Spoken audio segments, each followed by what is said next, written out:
आज अमृत जी के माता जी हैं और पापा जी रहुआ लोग तो देखते बने, हम तो पहला बार देखले बने। मान ली कि हमरे शौक बा ये राजा जी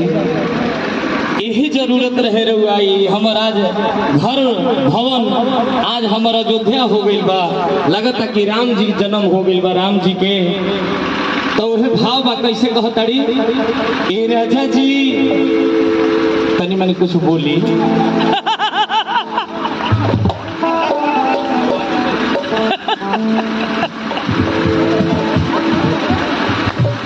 लो एक घड़ी कहे के बाद बजाना तनी काहे नहीं की बोला डेरा तनी ना आ एक घड़ी सब लोग तो हैंडी होता कहाँ हो मलकिनी से होम सेक्रेटरी के यहाँ से तो तनी के कहीं कुछ बुला गई बा क्लास लागे लगी। हम मान ली कि हम बानी तो कहता नहीं ये झूम के कहे के बाद ये राजा जी ये राजा जी ये राजा जी ये जरूरत मोहरत खूब सूरत ये राजा जी ये काले जरूरत मोहरत खूब सूरत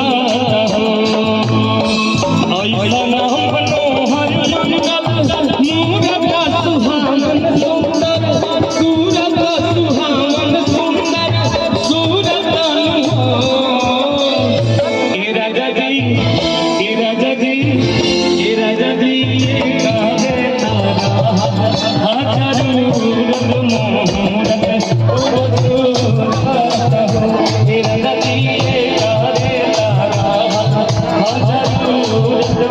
खूब सूरत